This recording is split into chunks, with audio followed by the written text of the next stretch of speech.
It is Monday, July 22nd, 2024. This is another edition of Baseball Today, presented to you by Booking.com. Booking. Yeah, that is not my man, Trevor Plouffe. That is my woman, Katie Woo. I am Chris Rose, producer Dan, intern Tommy along for the ride as well, as you are joining us from a Pittsburgh, Pennsylvania hotel room with bed already made. I am off to a fantastic start this Monday, already doing better than the last time when I went on the show and had to awkwardly position myself because I realized my bed was a mess in the background. But here's what we do, Rosie. We learn from our mistakes. And thankfully, you're giving me another opportunity to come back here and have a little show with you.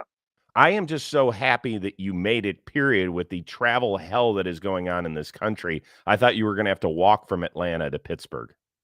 I think this was a little bit of karma for me because I was making fun of the Cardinals bench coach, Daniel Descalso, because he had to spend the night at SFO before getting to Atlanta to start the second half.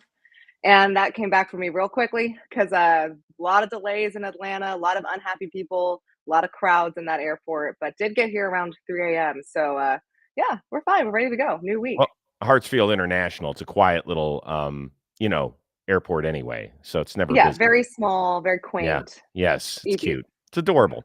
All right. Well, the reason you're here today is because Trevor Plouffe is working his way back cross country because he now has a Hall of Fame teammate. So congratulations to the quartet of Joe Mauer, Adrian Beltre, Todd Helton, and the smoking man himself, Jimmy Leland. They all went into the Hall of Fame in Cooperstown. It was a beautiful ceremony. Hopefully you had a chance to check out the speeches. If not, they're available on MLB.com in their entirety. Have you spent much time up in Cooperstown?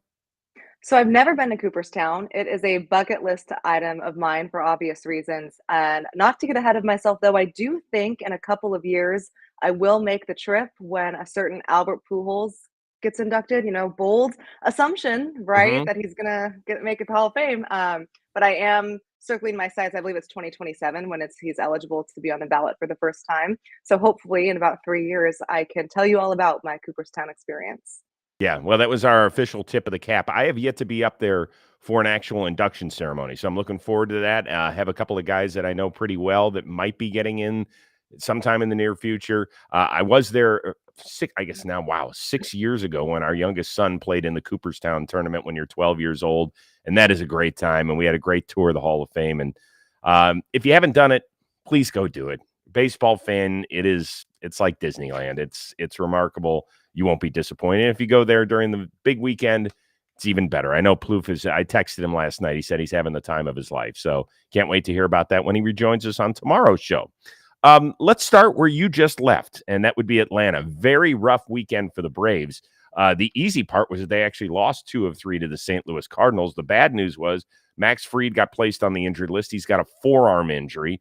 No structural damage, but we'll see how long he's out. Then hours later during the game, Ozzie Albies, trying to make a play at second base, fractured wrist. He could be out for 8 weeks. Now, once again, you were in Atlanta. So what is the scale of concern down there, 1 to 10?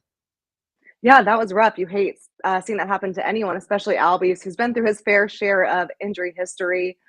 I would give it about a 6 maybe. And when you look at the players that are injured for the Braves, obviously Spencer Strider, Acuna Jr., Michael Harris is still coming back from that hamstring injury. Putting Max Fried and Ozzie Albies on there just kind of is again, how many key players can we miss right now? But we're going to talk about this a lot, Rosie. The National League is not exactly super competitive. If the Braves just keep figuring out ways to string wins together, they have a pretty comfortable 4.5 game lead right now in the wild card. Obviously, a lot can go down in the next 2 months before the playoffs begin. But I think the Braves, what really fuels the team is depth. And I think the Braves have had to rely on a lot of their depth this year. But it's shown that they do have that depth that can allow them to kind of patchwork their roster. Obviously, this is not the roster they thought they were going to have in 2024 or the production they were going to get from it. But they found ways to win despite so many of their key players being hurt. You hate seeing those two going down, especially on the same weekend, especially coming back in the second half when you're supposed to be recharged, ready to make a push. But I think the Braves have depth and they have experience on their side. And those two traits cannot really be overstated in their importance when you're looking to make a playoff push. So I just read this morning, sounds like Whit Merrifield is going to join them, and maybe he'll help out at the second base vacancy now that Albies is back on the shelf. For me, the injury that is very concerning is the one with Max Fried. And it's more than a guy who's a front of the line rotation dude. He's in his walk year. And if I were to give any advice to Max Fried, it is to make sure that he is 100% healthy when he comes back. Now, this might be blasphemous to a bunch of Braves fans. I would say this for a guy who's even a Guardian and was a free agent to be, right? You only have one time in your career, most likely, particularly when you're a pitcher who's right around the age of 30, where you can cash in. You do not want to go into an offseason with any questions about your health. He has got to make sure he is 100% ready.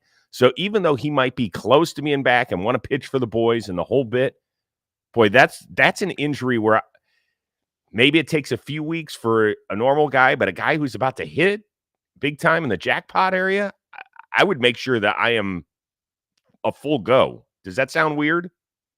It doesn't sound weird because it's a very valid thing that players really have to think about. And we get so caught up as an industry and just talking about teams. But you're right. Players have, if they're lucky, one, maybe two shots to really cash in on their payday. And when you think about it, when you're a professional athlete or you're anyone in any kind of industry and you have one chance to really make a lot of money, it makes total sense why you'd want to be 100% healthy for that. So it's a good point, Rosie, something I wasn't really thinking about because I too was just guilty about thinking about what the Braves could do to get him back and how they can fill that gap in his absence. But it's a valid point and something that's going to be considered. See, this is what happens when you get this old, Katie, is that you start thinking about financial situations on how to maximize your potential. Because I've already passed the earning power stage of my career, so now I'm just trying to put every nickel and dime together. So if I'm not feeling 100% great on a certain day, I don't know. Maybe I won't show. It's very Well, challenging. maybe I'll just send you my credit card statement each month and you can tell me where I'm going wrong because I'm having a hard time. Are you at least paying the minimum? I'm paying the minimum. Yes, I'm Okay, paying the great. minimum. Yeah. Then you're in. You're in. The You'll bar is be low, but I yeah. am I am surpassing that. Don't worry, the whole thing will be paid off by 21-17. You'll be looking Perfect. great. So on a scale of 1 to 10, I would say the concern level, gosh almighty, I'm even having a tough time with my own question. But I would put it even a little higher. I would say maybe a 7 because at some point, like, all right, after 4 weeks, we were saying, okay, the offense is struggling. They're all going to figure it out. They've got too many all-stars in that lineup who have done massive things at the plate. And then, once they lost Acuna, we were like, okay, well, they've done this song and dance before and won the World Series without him. And now it just keeps piling up and piling up. I believe that Marcell Ozuna is the lone position player who has a baseball WAR of over 1.5. That is shocking for the Atlanta Braves. Yeah, and I was really perplexed in the first game of the doubleheader on Saturday, because Eddie Rosario, and credit to him, I know he's a Braves Mm-hmm. favorite, was considered maybe their best bat at the time, and Brian Snitker did not pinch hit in a situation because basically Ollie Marmol kind of thought that he would, so he left their right-hander in to face Rosario. Rosario hit the game-tying home run, of course. But then we were looking through the options, and Sean Murphy's not doing well. Ramon Laureano's not doing well. They just don't have guys that are mashing, and this Braves lineup was built to mash, right? Like they're not a Mm-hmm. singles and bunts kind of team. They're a let's go hit the ball out of the ballpark kind of team. But I do think that they've done a nice job. And again, patching up, again, it's not the roster they thought they had or the production they thought they were going to have or the players, but they've done a nice job in making sure that they're still winning games. At the end of the day, Rosie, you know this, you get to the postseason, that's all that matters, because once that tournament starts, it's brand new for everyone. Mm-hmm. Experience will matter a lot for the Braves. They just have to get there. And you can certainly bet that Alex Anthopoulos is not going to sit on his hands over the next week plus, that he's going to be very, very busy like he was in 2021 when they ended up winning it all. All right, now you are in Pittsburgh. You get a good look at the Pirates, and you'll actually see Paul Skeens, I believe, in person tomorrow night. Now, the Pirates, they lost on Sunday, but they still took a series from the Philadelphia Phillies, so they are right on the cusp of the wild card action there in the National League. They've still won 6 of 7 overall, pretty good. In your opinion, would Pittsburgh be cheating its fans if it does not go out and try and improve this offense over the next week plus? It's a good question. It's also a tough one to answer because, as we know, the trade deadline this year is all out of sorts. It's still, with 8 days to go, pretty undefined. We only know of 5 selling teams for sure: the Angels, the White Sox, the A's, the Marlins, the Rockies, and there aren't a lot of second tier sellers that we'll probably see announced this week. You're thinking maybe the Rays, the Blue Jays, perhaps the Rangers, maybe not, the Cubs, who would sell, but they don't have that many assets to sell. So it's difficult for a lot of teams, including Pittsburgh, to say, here's what we need to do to bolster the roster. Let's go get something. Because as of right now, with 8 days to go, no one really knows what's available on the market. You're looking at Pittsburgh, shocker. The way that they've been so good this year is their pitching. And we talk a lot about Paul Skeens and Jared Jones, and rightfully so, Mitch Keller. But their bullpen is just as good. That bullpen gives the Cardinals fits. I expect to see that for the next 3 games here in Pittsburgh. Do they need a bat? Yeah, probably. Where are they going to get it? Because if you're Pittsburgh, you're not trading away from that core. You want to be good for years to come. So it's very similar to what the Cardinals would do. They're not going to trade away from their position core. Are there rental bats available? Maybe that could play the outfield just the way that the roster is set up. That'd probably be their best spot. Maybe. Can you go get Kevin Pillar? Can you go get Kevin Kiermaier?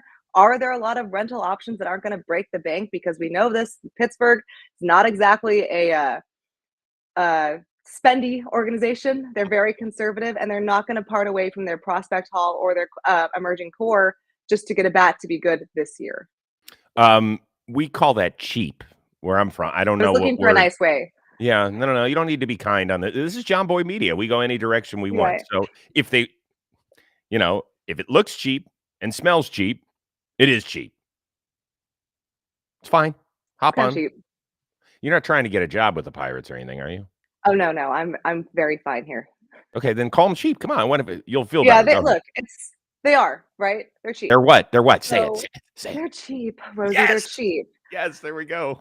And that's ultimately why, sure, it would be a disservice, but they're not going to go out and blow the bank. They just, even if they were in a position where they absolutely should, they wouldn't do it. Where they're in the position where it's like maybe they should, maybe they shouldn't. They're definitely not. Well, you're right. The problem is that there's not great bats available. I mean, maybe there's people that are available that we don't think are available, and that's always the fun part of the trade deadline. Is like a couple of years ago, there was no way in the world Trey Turner was going to get traded from the Nationals somewhere, and all of a sudden he pops up in the Max Scherzer trade. You're like, wait, how did that happen? So that's the sort of stuff that the Pirates have to do in order to get creative, but it just doesn't feel like they're going to add payroll in order to add other players. Like, does a Brent Rooker make perfect sense for them? Does. If the top 4 players in their lineup, fine, we can live there. But after that, you look at it and you're like, ugh, God, it just doesn't feel great. The corners, I know that Rowdy's played better over the last few weeks. Ke'Bryan Hayes has been a lost cause over there at third, and there's that's one of the few guys they're actually paying on the team. They gave him a $70+ million extension a few years ago, and it's been all for defense, right? He's done virtually nothing offensively. So, yes, they would be cheating the fans, but at the same time, I think I do have to defend the Pirates that it just doesn't feel like there's bats available to help this lineup.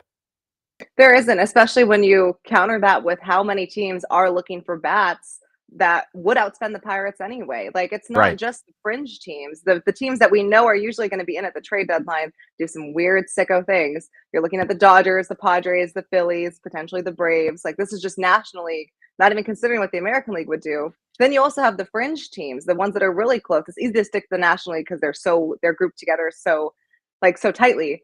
But the Pirates would have to outbid 10 teams for one of the very few bats available. So again, I get the question, Rosie, but I'm with you. There's not much that they can do because there's just not that much out there. By the way, something I looked at was their schedule. Plouffe hates it when I do this because he just hates schedule peaking. 13 of their next 14 series are against a team within 4 games of a playoff spot. The one that isn't is against the defending World Series champion Texas Rangers. So the Pirates, they're going to get tested over the next, 2 months. I think it's going to be a fun ride. I hope they stick around, and I hope that they don't start to wean these young pitchers down in terms of innings, because once again, there is really no proof between the innings pitched and arm injuries. Arm injuries are going to happen. It's part of the deal, but we'll see. We'll see how this all goes. I want to thank SeatGeek very much for sponsoring today's edition of Baseball Today. There's a new special offer out there. Everyone can use the code TODAY10. You're going to get 10% off any tickets on SeatGeek, whether you're a brand new customer or you're a returning friend.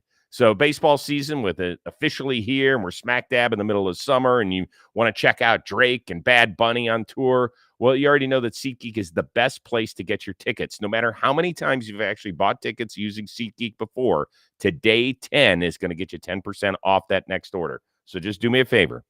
Grab this thing. It's a phone. You should have one. I hear a lot of people are getting in on the action. Open the SeatGeek app. If you don't have it, download it now. Add the code today10 to your account. What in the world are you waiting for? Do it now because this offer is only available for a limited time. Code today10 for 10% off of your next order. Last concert you went to? Why am I drawing a blank? It wasn't Oh. Taylor Swift, but that was the one that jumps out. I think it was Kenny Chesney. It was Kenny Chesney Good in one. Chicago, and that's why I don't remember it. Great time. Really? Where did he play? Soldier Field, right after a Cubs-Cardinals game. Oh, my God. It was great day. What wasn't great was the Sunday Roku game being the morning after. Yeah. Very unfair to me personally, but we survived. I'm going to have to check and see how much work your editor had to do on putting the next day column together, repairing that thing. Okay, that's a good one. I showed up. That's a good one. I saw 76-year-old James Taylor recently. Oh, okay. Yeah. How was that? I used to love James Taylor, and for 76, his voice wasn't bad, but it was not James Taylor that I was used to. So we have some friends who are kind of really old souls, and so they wanted to go see him. And of course, I knew every song, but it's don't see your favorite musicians in their 70s is what I would say. How's that sound? All right. Okay, Dodgers not only take a series from the Boston Red Sox, they ended up sweeping it and gave us the moment of the weekend. Ohtani, right field, forget about it. A massive shot. Wow. 473 feet. Okay, are you going to take the over on that? 473? I might be taking the over just because, like, who does that? And we ask this about Ohtani every week. Who does that? He's crazy. You've been to Dodger Stadium an awful lot. For people that haven't been, that is a freaking long way. That's why when Clayton Kershaw was being interviewed during that inning, like he was like, my God, I've seen a lot of baseball in this stadium. You don't see him. Like Pop Stargell's the only left-hander to hit him out of the stadium. He did it twice. There's a few right-handers. I know Tatis has done it. Stanton did it. Piazza did it. Might be one or two others. But that is just a monumental shot. I know people are always like, oh, you all talk about Ohtani. It's because he's like a superhero. He's a freaking superhero. He does things like this. He hits the ball basically out of the stadium. Again, who does that? No, nobody. So the Dodgers end up winning that series, and that was probably the second best news they got all weekend. Tyler Glasnow, our buddy from the Rose rotation, is going to be activated after a 2-week stint on the injured list with a bad back. He's going to get the ball on Wednesday, and then the aforementioned Clayton Kershaw will make his 2024 season debut on Thursday. Of course, he is coming off of shoulder surgery for the first time in his career. Now, in your opinion, are the in-house remedies enough for the Dodgers, or do they also have to do some shopping over the next week plus? They have to do some shopping, and that just comes with the territory of being a billion-dollar baseball team. If you publicly declare your intent to win the World Series and then pledge an absurd amount of money to that, anything below that is a failure. So, yeah, it's a big fan of Tyler Glasnow. I think he's perfect for the Dodgers. Obviously, Clayton Kershaw coming back. You might not know exactly what you're going to get from him, but his presence in that organization, what he means to the Dodgers, I don't think that's super important too. Don't know what you're going to get or when you're going to get Walker Buehler back or Yamamoto, although they certainly look somewhat optimistic about Yamamoto returning at the end of the season. It's not enough, Rosie. They have to go do something. That they're the Dodgers. This is the price you pay, literally, for spending so much money. You can't, again, pledge $1 billion to your team and then hope that you have enough internally. Hope is not a sustainable strategy. They got to go get someone. Yeah, can they probably get by with all of the arms that they have in this organization? Yes. But if they come up short yet again, and we always know that baseball, it is the hardest postseason to get through, even if you win, say, 111 games like the Dodgers did a few years ago and did not win a single playoff series.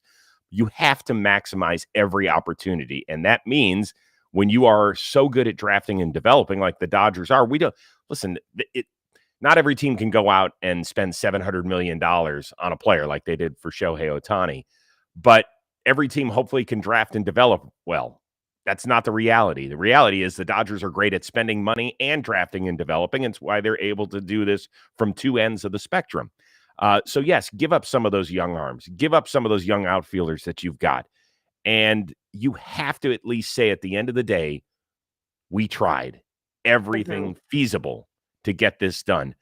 If you look at the 3 guys they started last year in the divisional round, I don't know if you remember who they started against Arizona when they didn't win a single game. I know one of them well. Lance Lynn? Yeah, he sure did. He was the last game, I believe. Kershaw did not make it out of the first inning, and Bobby Miller, I think, was the meat part of that sandwich that got eaten alive by the Diamondbacks. Now this year, Glasnow, who's about to hit his innings, the most innings he's ever thrown in a season. You talked about Yamamoto. I read a quote that he's hopeful to come back this season, but it's not 100%. He's not like, I'll be back in early September. There's kind of some question marks surrounding that one. Gavin Stone has been phenomenal this year, but he's still going to be pitching in the playoffs for the first time as a starter. If they use him, they have to get somebody else. And that's why I'm a little worried about maybe them chasing Garrett Crochet, because once again, he's a guy that's already reached his innings high as a professional. Yeah, exactly. And I think that's the easy correlation to make, because you talked about the Dodgers being good at drafting and developing. The White Sox are clearly a rebuilding club. The Dodgers would ideally have the kind of players the White Sox are looking for in a Garrett Crochet kind of return. But this goes back to what we're talking about with the bats. There are not a lot of starting pitching options available right now either. Their best 2 options, Garrett Crochet and Jesus Luzardo, both have their fair share of concerns. So I don't think that grants the Dodgers a free pass. I mean, it's a very creative bunch, a very successful front office out there. It's a really well-run organization. They have to go out and find someone. Bobby Miller not panning out for them like they thought this year is disappointing. Things happen in a season. They have 1 week to kind of address and shore up those holes in their roster. And like you said, it's about trying. Like, the Dodgers will also face a different amount of pressure if they try and then fail. Like, there are teams out there where you look and you're like, okay, you know what? They tried to go do something. It didn't work out, but at least they tried. I don't see that being the narrative, fair or not, for the Dodgers, because of how publicly high they've set their expectations. When you do what they did over the offseason, there is no try, right? It's you have to do it. You have to win. So with that in mind, they have to go out and make a successful deal and find some successful pieces that will give them the best chance of success in the playoffs. Okay, later this week, I believe this coming weekend, the Dodgers will hit the road and take on the Houston Astros, who are coming off a series win up in Seattle. Now, let's start on Sunday, where Yordan Alvarez did hit for the cycle. He also hit a 428-foot homer. This is another one of those where I think that the StatCast people just stopped counting at some point. That looks way farther than 428, doesn't it? Yeah, that's not 428. Alec Burleson hit one. Did we lose you, Katie? Oh, we lost Katie. We lost Katie for a second. The StatCast people did not like what she was saying about Alec Burleson hitting a home run, so I can't wait until she finishes this thought. In the meantime, I'll just fill you in on what happened with Yordan Alvarez. He did hit for the cycle on Sunday, which was great. It was the only game that the Astros lost up in Seattle, so that part wasn't great for them. They are currently in a first-place tie with Seattle with, basically 2.5 months to go, so that's going to be a blast. There was kind of a cool side story to the cycle portion of the program with Yordan Alvarez. A woman named Amy Franz caught the home run ball and said, hey, this is more important to Yordan. So she actually gave it for free back to Yordan, ended up taking a picture with him. She said, I don't want anything. I just want you to have it and have your special moment. How nice is Amy? That's a great baseball fan. He did end up coming back and signing something and said, no, I want you to have something because you were nice enough to find me and give me the baseball. So that is the good stuff that we're doing. Katie Wu, I think, is back with us. Hello, Katie. Sorry, I don't know. This is life on the road, you guys. Everything is a disaster. It's okay. We caught up on everything, but you started saying something about Alec Burleson hitting a home run, and that's when the StatCast gods came in and said, blasphemy! They said, she's lying. Take her off. So what was the story? I'm dying to know. Oh, Burleson yesterday hit a home run over the Chop House at Truist Park. And they said, like, on the roof, bounced on the roof and kept going. They said 435. I'm saying no way. You're wrong, StatCast. Damn. You're wrong. Katie Wu, shit talker. That's what it should say at the top of the resume right there. All right, so my question about the Astros, who pulled into a first-place tie over the weekend with the Seattle Mariners, is do you see them as a serious World Series contender? Because this was a team that back in June was 10 games out. We're like, where are they going to get their pitching and everything? It just feels different than the previous 7 years when they always punched their ticket to the ALCS. It's hard for me to say right now on July 22nd that the Astros are a World Series contender, but I know full well that if the Astros win the division and make the playoffs, they are making a run, and they are going to make a deep run and will likely be the favorite in the American League to win that league, because that's what the Astros do. They win, and once they get in, they just do it. They switch to a different level. They can't keep getting away with this. They are in no way a good baseball team. Looking at their roster this year, looking at who's hurt, who they don't have, their pitching decimated, but they're finding ways to string together wins and clawed out of a huge hole, and momentum is everything, especially in the second half. I mean, April, it was not looking good. I remember texting one of my friends who covers the Astros, like, dude, your team looks like the 2023 Cardinals. It is not good for you. Enjoy that early off season. And here they are. They're tied for first in the American League West. They're not, to me, a World Series contender. The Orioles look really good. There's always going to be some question if the Yankees can continue pulling it out and resemble what they looked more like in the first half of the season. But if the Astros win the division and make the playoffs, ask me that question again, Rosie, because I will say yes. Yeah, I think that part of it is the rest of the league, right? The rest of the league, even the really good teams, have questions, and in some cases, a ton of questions, right? The Orioles, they've lost a lot of starting pitching.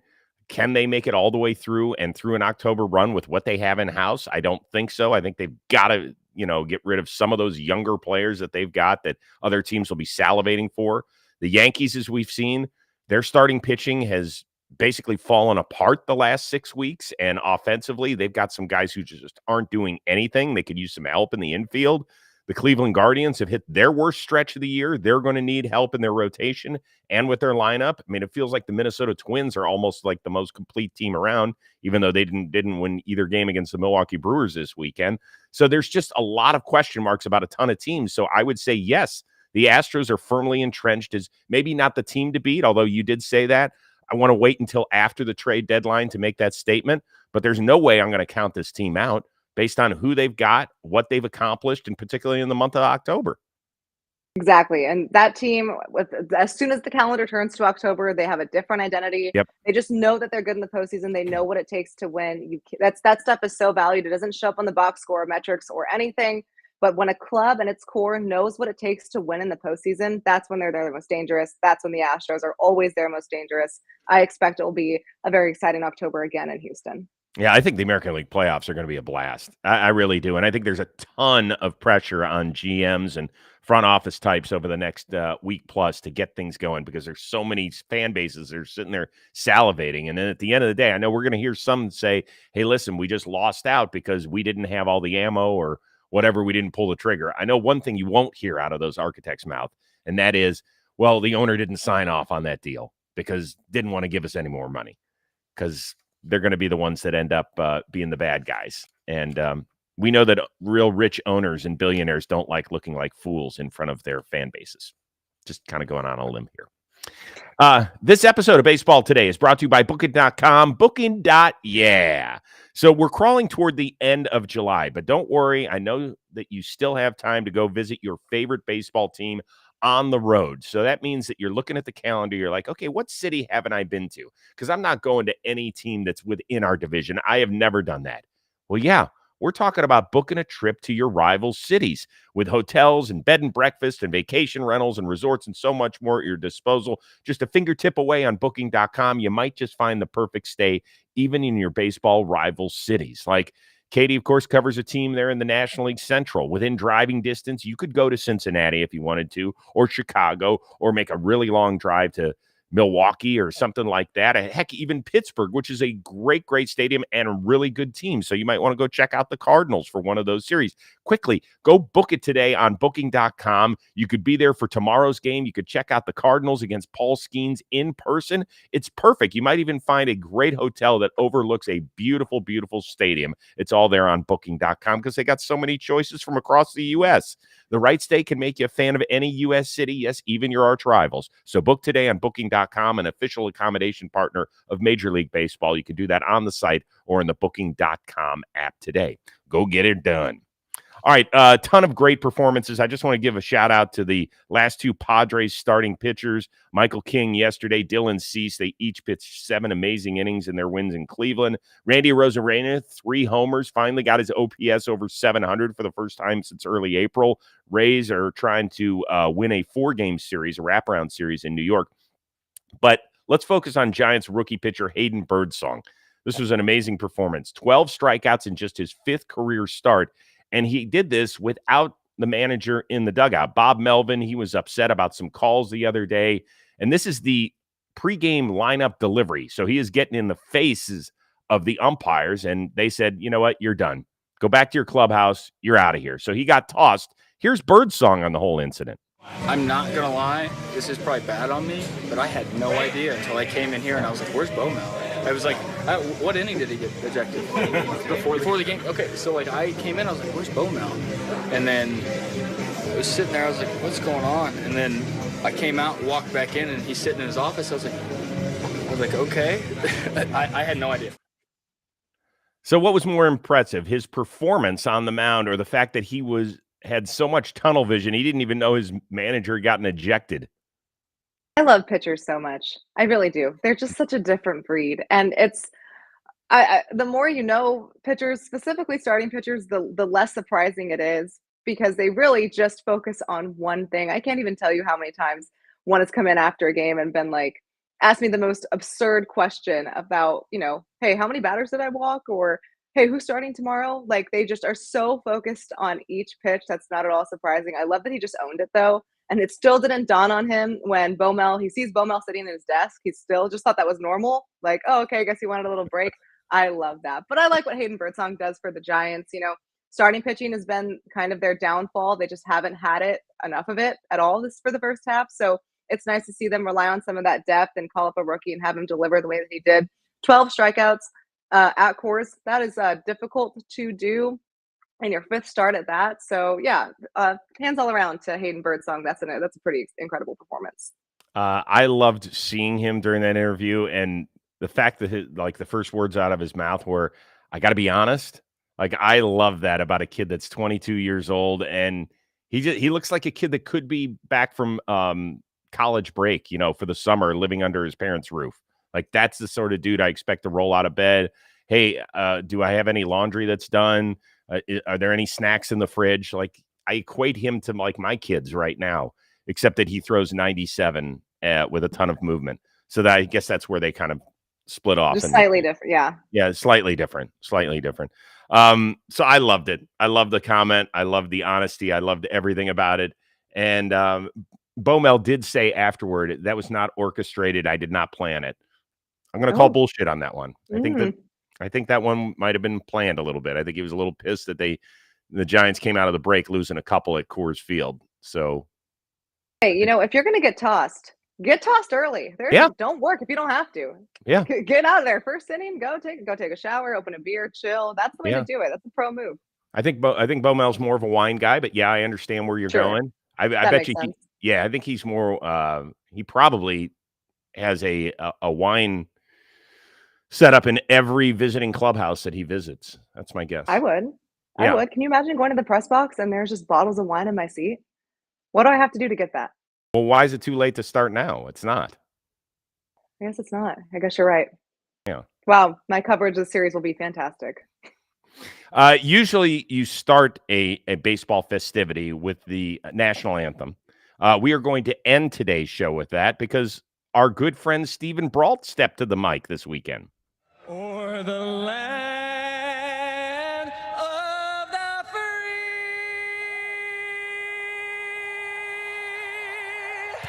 and the home of the brave.